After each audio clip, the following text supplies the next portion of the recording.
मैं अपने भाइयों की इकलौती बहन थी और अपने मम्मी पापा की दुलारी थी। उन्होंने कभी भी लड़का लड़की में फर्क नहीं किया था।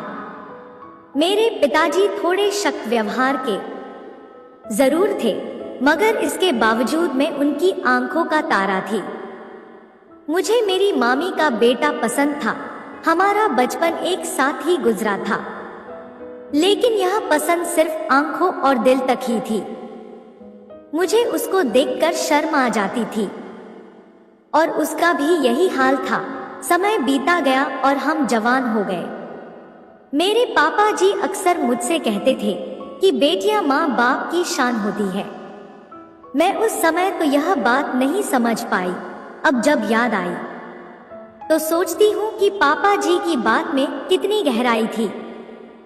बेटियां सब एक जैसी होती है, लेकिन मेरी किस्मत में जो बेटी लिखी थी वो मैं क्यों ना बन सकी। कहीं मुझ में ही तो कोई कमी नहीं रह गई। उसकी परवरिश में शायद सारी गलती मेरी थी। मैंने तो अपने मम्मी पापा का कभी भी दिल नहीं दुखाया था। हमेशा उनकी आज्ञा का पालन किया था, उनकी हर बातों को माना था। फिर मेरे साथ ही ऐसा क्यों हुआ? मैं आरुष को पसंद करती थी। मेरा यह कजिन मेरे मम्मी की भैया का बेटा था। आरुष बहुत ही अच्छा और शरीफ लड़का था। उसने मुझे कभी भी कुछ भी ऐसा नहीं कहा था कि मैं उसके बड़े में कुछ गलत सोचती या फिर बगावत पर उतर आई। मैं अपने मम्मी पापा की शादी के 8 साल बाद पैदा हुई थी। 2 बेटों के बाद जब बेटी घर में लक्ष्मी बनकर आई थी, तब पापा जी अक्सर मुझे लक्ष्मी की तरह मानते थे। मेरी मम्मी मुझे बाहों में समेट लेती थी। मेरी मम्मी के 2 बेटे थे। बेटी ना होने की वजह से मेरी मम्मी को बेटी की बहुत चाहत थी। जब भी मैं छोटी बच्चों को खेलते देखती तो मम्मी का दिल चाहता कि उनकी भी एक बेटी हो, जिसे वह अपने हाथों से सजाकर अच्छे अच्छे कपड़े पहनाए। मेरी मम्मी पूजा पाठ में लगी रहती कि मुझे एक बेटी और मिल जाए। भगवान ने मेरी मम्मी की प्रार्थना सुन ली और फिर मेरा जन्म हुआ। मेरे पापा जी को एक बेटे की चाहत और थी, लेकिन धीरे धीरे मेरी चाहत ने उनके दिल में जगह बना ली। आज मैं खुद अपने पिताजी की लाडली बेटी बन गई थी। वो मेरे नखरे उठाते नहीं थकते थे। यही कारण था कि मैं लापरवाह हो गई। आरुष मेरी मामी का बेटा था। वो अक्सर मेरे भाई से मिलने के लिए आता रहता था। मेरा भाई विनय दोस्त बन गया था, लेकिन आरुष तो मेरे दिल में अपनी जगह बना चुका था। मैं जब 12th में थी, मैं तब से ही उसके ख्वाब सजाने लगी थी। वह भी मेरी निगाहें को खूब पहचानता था। वह दिल से तो मुझे पसंद करता था, लेकिन कभी जताता नहीं था। विनय और आरुष की दोस्ती पापा जी को एक आंख नहीं सुहाती थी, क्योंकि पापा जी का व्यवहार बहुत अलग था और इसी वजह से पापा जी मम्मी के खानदान वालों को पसंद नहीं करते थे। आरुष का हमारे घर में आना भी उन्हें पसंद नहीं था, लेकिन वह भैया के खातिर चुप थे कि विनय की उससे दोस्ती है। जब घर में मेरी शादी के बारे में बात हुई तो मैंने मम्मी से कहा कि मैं किसी को पसंद करती हूँ और उससे ही शादी करना चाहती थी। तो ये सुनकर मम्मी के चेहरे का रंग उड़ गया।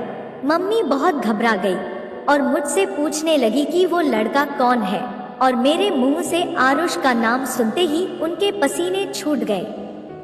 मैंने मम्मी से कहा, मम्मी आप पापा जी से बात करें, क्योंकि आरुष की भी यही तमन्ना है।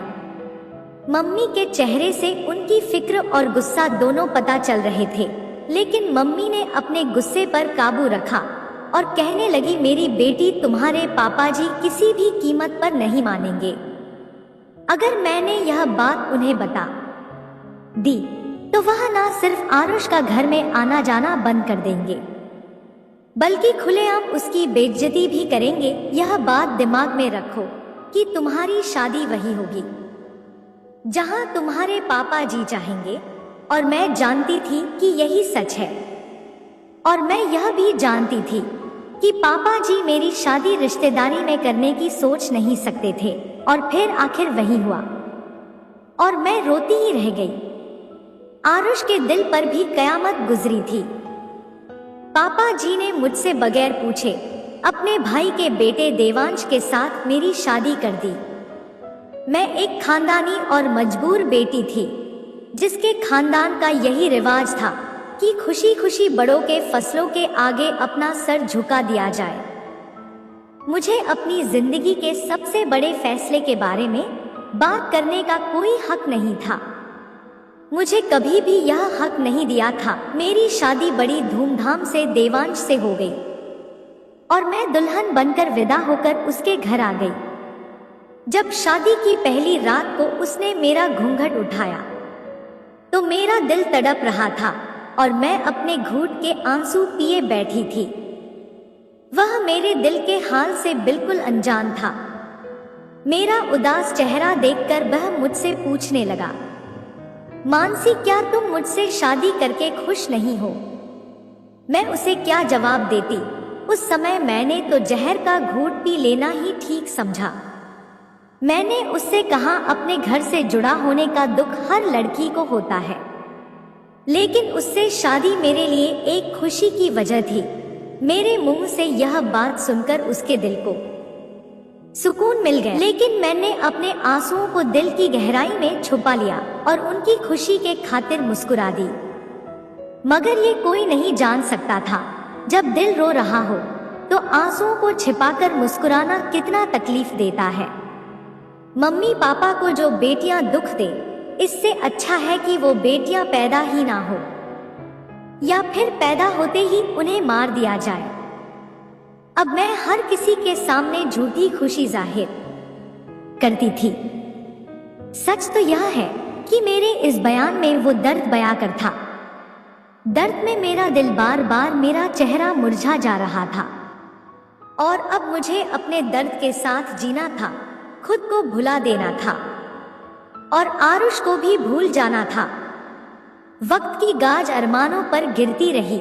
मैं खुद फरेबी में जीना सीख गई थी। अब मैंने अपने अतीत की बुला दिया। मैं खुश रहने लगी थी और अपने ससुराल वालों से घुल मिल के रहती थी। खातिरदारी करने में भी कोई कसर नहीं छोड़ती और अपने पति को समझ अगर उसकी प्रिय बन गई। देवांश ने भी मेरी कुर्बानियां की कद्र की और मुझे बहुत प्यार किया। अपनी सर आंखों पर बिताया। वो मेरी इतनी कादर करता था कि कभी मैं आरुष के बारे में नहीं सोचती तो मुझे कुछ शर्म आ जाती कि इतने अच्छे पति को तो ख्वाबों में भी धोखा देना पाप के बराबर था।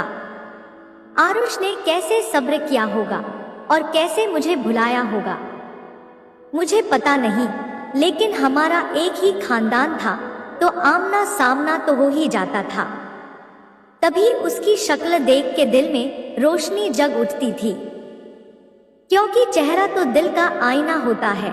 उसका चेहरा तो जैसे मुरझा सा गया था, जैसे किसी ने जान ले ली हो। वो जिंदा कब लगता था? ऐसा लगता था जैसे कोई मारा हुआ व्यक्ति जिंदा लोगों में चल फिर रहा हो। मैं आरुष के दिल का हाल अच्छी तरह समझती थी, लेकिन मैं आरुष की तरफ नहीं गई ताकि वह कहीं गलतफहमी का शिकार ना हो जाए। ऐसा ना हो कि उसका सोया हुआ दर्द जाग उठे और इस तूफान को तबाही के किनारे तक ना ले जाए। और जब एक औरत माँ बन जाती है तो अपने बच्चों के खातिर अपने आप को और पूरी दुनिया को भूला देती है। मैं अब 2 बच्चों की माँ बन चुकी थी। ममता ने मुझे मेरे अतीत की यादों से बहुत दूर ले जाकर फेंका था। अब बस मैं थी और मेरे प्यारे बच्चे थे। उनकी मोहब्बत और उनकी परवरिश में मैं लग गई थी। मैं 2 बेटों की माँ बन चुकी थी। मेरे पति की यही आरजू थी कि एक बेटी और हो और हम उनके माता पिता बन जाए। बच्चे पालना कोई आसान काम नहीं होता है। गुजरते वक्त के साथ अब मैं थकने लगी थी। मैं चाहती थी एक बेटी हो जाए। बच्चे बहुत हैं, ऊपर वाले से यही गुजारिश करती थी कि इस बार बेटी ही देना। मुझे बेटी की बड़ी हसरत थी, क्योंकि मेरी कोई बहन नहीं थी और एक माँ बेटी के बगैर पूरी नहीं होती। मैंने भी बड़ी दुआओं से बेटी को पाया था। अपने भगवान से गिड़गिड़ा कर रो रो कर प्रार्थना करती थी। हर वक्त पूजा पाठ में लगी रहती थी और इस बार मेरी गोद में वह लक्ष्मी आ गई। मैंने उसका नाम भूमि रखा। मगर भूमि जब बड़ी हो गई, मैं उसे गुड़िया बुलाती थी। वो मेरी आंखों की तारा थी। उसे देख देख कर मैं जीती थी। बेटों की मोहब्बत भी उसके सामने कम थी। मैं अपनी गुड़िया को हर समय सजा रखती थी। वक्त के साथ साथ वो बड़ी हो गई। उसका रंग निखरता गया। वो मेरी हमशक्ल थी। मुझे उसमें अपना चेहरा दिखाई देने लगा, लेकिन वो मुझसे भी ज्यादा सुंदर थी। मेरी जवानी की तस्वीर थी। वह उन दोनों 10th कक्षा में थी जब मेरे मामी के घर से उनकी बेटी की शादी का बुलावा आया और मामा और मामी जी खुद हमारे घर बुलावा देने के लिए आए थे और कहने लगे कि हम उनकी बेटी की शादी में जरूर शामिल हों। मैंने बहुत मना किया, पर वह नहीं माने। तब मेरे पति ने कहा कि ऐसी बातें अच्छी नहीं हैं। आखिर वो तुम्हारी मामी है। इतनी उम्र होने के बाद भी वह तुम्हें बुलाने के लिए आई है। उनकी खुशी में शामिल होने में क्या हर्ज है? अपने पति के ज्यादा कहने पर मैं मना कैसे करती। हम उसकी शादी में चले गए। यह आरुष का घर था और उसकी सबसे छोटी बहन की शादी थी। मैं आरुष के घर नहीं जाना चाहती थी। उसका सामने नहीं आना चाहती थी। मेरे अंदर एक चोर छुपा बैठा था। मैं डरती थी कि आरुष के सामने कैसे जाऊंगी। कहीं फिर से मेरी आखिर प्यार ना हो जाए। मेरे दिल के किसी कोने में सोई मोहब्बत ना जग उठे। कुछ लोग अपनी मोहब्बत को एक किस्सा समझकर भुला देते हैं, लेकिन कुछ के दिल में पत्थर पर लकीर बन जाती है, जिसको मिटाना किसी के बस की बात नहीं होती। मेरा दिल पत्थर का हो चुका था, लेकिन लकीर मिटाने के लिए शायद बहुत जन्म लग जाते। शादी वाले दिन में ऐसी जगह बैठी जहां से वह मुझे दिखाई ना दे। मेरा दिल बहुत ज्यादा घबरा रहा था। मैं उससे बच रही थी। तभी मुझे उसकी एक झलक नजर आ गई। वह बहाने बहाने से आंगन में आता जाता रहता था। उसकी आंखें मुझे ही ढूंढ रही थी। अचानक वह मेरे सामने आकर बैठ गया और कहने लगा, नमस्ते जी। कहने में तो कोई हर्ज नहीं है। मैं जवाब देने ही वाली थी कि वहां मेरी बेटी आकर बैठ गई। वह पूछने लगी कि माँ, यह अंकल कौन है? इस पर मैंने उसे बताया कि उसके मामा जी है और इनका नाम आरुष है। उसने आरुष को हेलो किया और फिर वो वहां से उठकर चली गई जहां उसकी उम्र के और बच्चे खेल रहे थे, और आरुष तो जाने का नाम ही नहीं ले रहा था। मैं घबराने लगी और कहा, आरुष अब तुम यहाँ से चले जाओ। यहाँ क्यों बैठे हो? तो यह सुनकर आरुष मुझसे कहने लगा कि 9 साल बाद मैंने तुम्हें देखा है। मैंने तुम्हारा कितना इंतजार किया है, तुम्हारी एक झलक देखने का, और अभी तुम जाने का इशारा कर रही हो। उसके मुंह से ये बात सुनकर मेरा दिल जोर जोर से धड़कने लगा। मैं समझ गई और बोली, आरुष ऐसी बातें ना करो। भूला दो वह वक्त जो अतीत में हो चुका है। तो आरुष कहने लगा, वह समय मैं भूला नहीं। मैंने उस समय को अपने सीने से लगा रखा है। जानती हो इतने साल मैंने कैसे काटे हैं। हर पल मैं घुट घुट कर जिया हूँ और हर पल तुम्हारी याद में मरता हूँ। मुझे गौर से देखो, अब मैं क्या तुमको जिंदा नजर आ रहा हूँ? यह सुनकर मैंने आरुष से कहा कि पुरानी बातें भूल जाओ। हम जैसे हैं, जहाँ हैं, भगवान की मर्जी। वह कहने लगा, मगर मैं तो ठीक नहीं हूँ। देखो, मैंने अभी तक तुम्हारी खातिर शादी नहीं की। अगर ठीक होता तो अपना घर कब का बसा लेता। उसकी बातों से मैंने सोचा कि मैं ही उठकर जाती हूँ।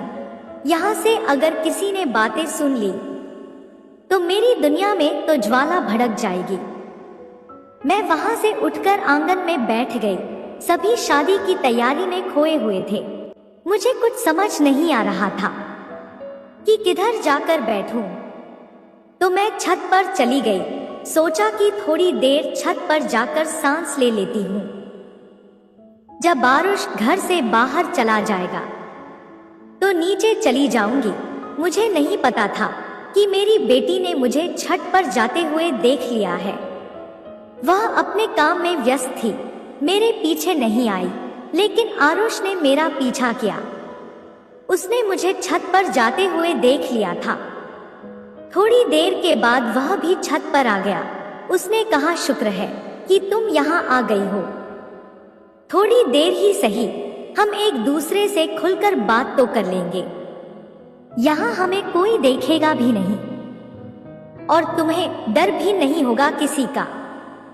वो मेरे पास चारपाई पर आकर बैठ गया और मेरा हाथ अपने हाथ में लेकर बोला, इन हाथों ने मुझे कभी जुदा ना होने का वादा किया था और आज इन पर किसी और की हक है। किसी और के हाथों को उन्होंने मजबूती से थम लिया है और मुझे बीच रास्ते में छोड़ दिया। बताओ इस बेवफाई का सिला किस प्रकार करूं? क्या ये मेरे साथ नाइंसाफी नहीं? तुम्हारे बगैर जीना पड़ रहा है, जबकि मेरा तुम्हारे बगैर सांस लेना भी मुश्किल है। मैं आरुष के हाथों से हाथ छुड़ा नहीं पाई थी, उसकी बातों का जवाब नहीं दे पाई थी कि अचानक ही मुझे वहां किसी के होने का एहसास हुआ। मैंने मुड़कर देखा तो मेरी बेटी खड़ी थी। वह हैरान निगाहें से अपनी माँ और उसके अतीत को देख रही थी। उसने आरुष का एक एक शब्द सुन लिया था और अब वह मुझसे बहुत दूर जा चुकी थी। काश के मैं जो कहना चाहती थी वह भी अपने कानों से सुन सकती। आरुष से अपने हाथ छुड़ाकर यही खाने वाली थी कि अब मैं एक शादीशुदा औरत हूँ और यह तुम्हारी मेरी आखिरी मुलाकात है। अब दोबारा मुझसे मिलने की कभी कोशिश भी मत करना और ना ही मुझसे कोई उम्मीद रखना। और अब तुम यहाँ से चले हैं, ये सब तो मेरे मुंह में ही रह गया। भूमि रोती हुई नीचे भाग गई थी और मैं पत्थर की मूर्ति बन गई थी। हमने कुछ गलत नहीं किया था और ना ही कुछ गलत करने का इरादा था। मैं इसीलिए शादी में नहीं आना चाहती थी। मैं तो एक झलक आरुष को देखना भी नहीं चाहती थी। एक औरत को घर में बच्चों से जैसी मोहब्बत होती है, मुझे उससे कई गुना बढ़कर थी कि देवांश मेरा ख्याल रखते हैं, मेरी इज्जत करते थे। उन्होंने कभी भी मुझे शिकायत का कोई मौका नहीं दिया, इसीलिए मैं भी उनको कभी शिकायत का मौका नहीं देना चाहती थी। वह मेरे लिए वफादार थे, मैं भी उनकी वफादार पत्नी थी। आरुष की मुलाकात का किसी को पता नहीं था। जब छत पर उसने रोज दो बातें मुझसे की थी, लेकिन भूमि के दिल में शक पैदा हो गया। उसने जो कुछ भी सुना वह मेरे रिश्ते को बाधा डालने करने के लिए काफी था। वह मुझसे नफरत करने लगी थी, मुझे बुरी औरत समझना लगी और उसके बाद उसने पूरी बगावत कर डाली। अब भूमि मुझसे सीधे मुंह बात भी नहीं करती। अगर मेरी बात का जवाब देना पड़ जाता तो उल्टा जवाब देती थी। शुरू में उसका बर्ताव मेरे साथ ऐसा था कि मैं उसकी बातें सुनकर बहुत शर्मिंदा हो जाती। मैं उसे मनाने की बहुत कोशिश करती, लेकिन फिर वह निडर होती गई।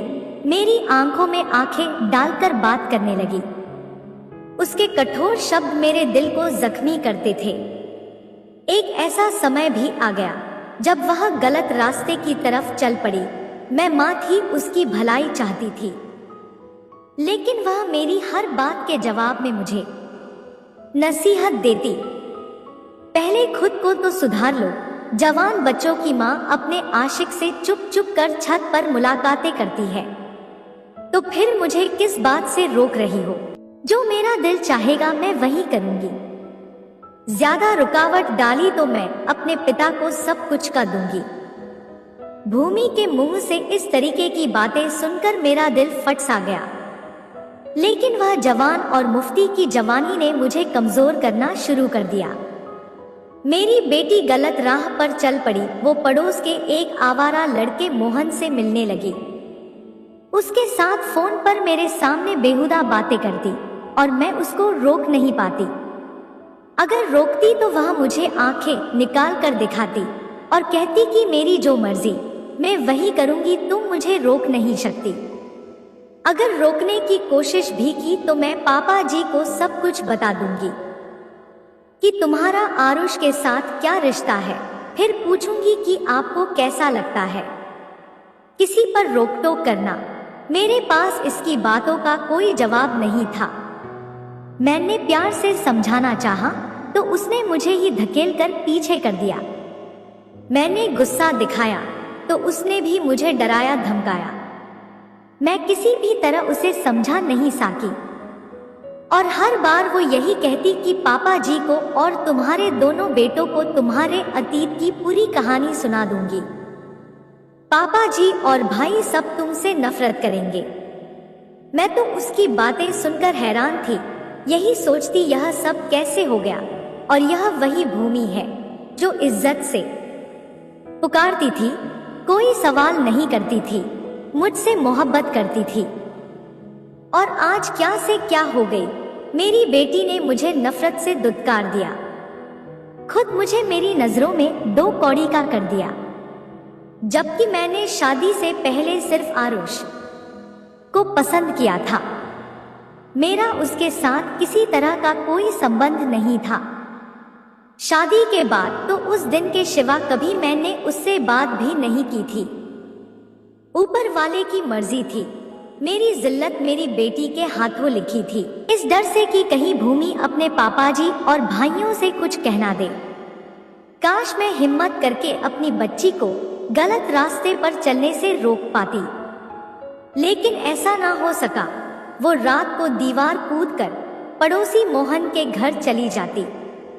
दोनों छत पर साथ रहते थे। भूमि ने इंतकाम की आड़ में अपना बहुत बड़ा नुकसान कर लिया कि हम रुसवाई के दरवाजे पर आ खड़े हो गए और मैं पूजा को लेकर आ गई। डॉक्टर से मिलकर मैंने भूमि को शादी से पहले मां बनजान की बेइज्जती से बचा दे, मगर उसके भारी कीमत चुकानी पड़ी, जिससे वो मरते मरते बच्ची। इतने बड़े तजुर्बे के बाद उसे अकल आ गई। उसने खुद अपने पांव पर कुल्हाड़ी मार ली। मेरे साथ बड़ा करने की वजह से खुद अपने साथ बड़ा किया।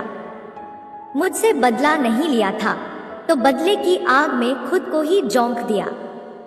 इस घटना के 1.5 साल बाद मेरे पति ने भूमि की शादी दोस्त के बेटे से कर दी थी और वो राज ही राज रहा। भगवान को हमारी इज्जत बचानी थी। भूमि का मान रख लिया था। उसे बहुत अच्छा पति मिला, अच्छे ससुराल वाले मिले, मगर औलाद की खुशी नहीं मिली। इसमें कुछ ऐसा गलत हो गया कि उसे फिर मां बने की खुशी नहीं मिली। पति और ससुराल वालों ने 8 साल तक तो इंतजार किया। आखिर मेरे दामाद ने मेरे पांव पर हाथ रखकर दूसरी शादी की इजाजत मांगी तो भूमि ने कहा, मां इजाजत दे दीजिए, मैं आपसे नाराज नहीं हूँ, मैं तो बदनसीब हूँ। मैं चाहती हूँ कि इन्हें बच्चे की खुशी मिल जाए। इनकी खुशी में ही मेरी खुशी है। भूमि के पति ने दूसरी शादी कर ली और दूसरी बीबी से बच्चा हो गया। आज भूमि पछताती है और कहती है, मम्मी मुझे माफ कर दो। उस समय मुझे अकल की कमी थी। आपका मैंने बहुत दिल दुखाया, इसीलिए ऐसा हुआ। और आपने बेटी मांगी थी कि वह आपको जिंदगी में खुशियां देगी, लेकिन मैं आपकी खुशियों के बजाय तकलीफ का पिटारा बन गई। वो जब भी आती है तो रो कर गले लग जाती है और मैं हर बार उससे यही कहती हूँ कि मेरी बच्ची, मैंने तुझे दिल से माफ कर दिया। उसे यकीन ही नहीं आता। उसका एक ही जवाब होता है कि अगर आपने मुझे दिल से माफ कर दिया तो मुझे अभी तक सुकून क्यों नहीं मिला। जिस दिन दिल को सुकून मिल जाएगा, मैं यही समझूंगी कि आपने मुझे माफ कर दिया। मैं परमात्मा से यही प्रार्थना करती हूँ, हे भगवान, मेरी बच्ची ने मेरा दिल दुखाया था, तू तो बहुत बड़ा है, उसे भी माफ कर दे ताकि उसके दिल को सुकून मिल जाए। जब तक वह भी सुकून रहेगी, मैं भी सुकून ही रहूंगी। औलाद के सुकून में ना होने पर माँ बाप भी बेचैन होते हैं। ऊपर वाला करे मेरी बच्ची को उम्र भर का चैन, सुकून और सुख मिल जाए, तभी मैं सुकून से मर सकूंगी। और एक दिन भगवान ने मेरी प्रार्थना फिर से सुन ली। भूमि के पापा जी से अपनी बेटी को तकलीफ में देखा नहीं जा रहा था, इसलिए मेरे पति भूमि को उसकी ससुराल से घर वापस ले आए और अपनी बेटी से कहने लगे कि अपनी जिंदगी की नई शुरुआत करो, अपनी पढ़ाई पूरी करो, जिंदगी संघर्ष का नाम है। बेटा और मेरी बेटी तो बहादुर बच्ची है। अपने पिता के शब्द सुनकर पूजा उनके गले लगकर खूब रोई और उसने आगे बढ़ने का फैसला किया। भूमि ने अपनी आगे की पढ़ाई जारी रखी और साथ ही अनाथ बच्चों के लिए एक अनाथालय खोला और उसे मिलकर दोनों माँ बेटी चलने लगी। भूमि ने पिछले जिंदगी को बुलाकर एक नए दौर की शुरुआत की और उसकी वजह से वह अनाथ बच्चों की जिंदगी रोशनी की किरण बनकर आई और उसकी वजह से वह अनाथ बच्चों की जिंदगी में रोशनी की किरण आई और भूमि के नेक काम को सरकार ने अपना सपोर्ट दिया और उसे बहुत सारे अवार्ड मिले।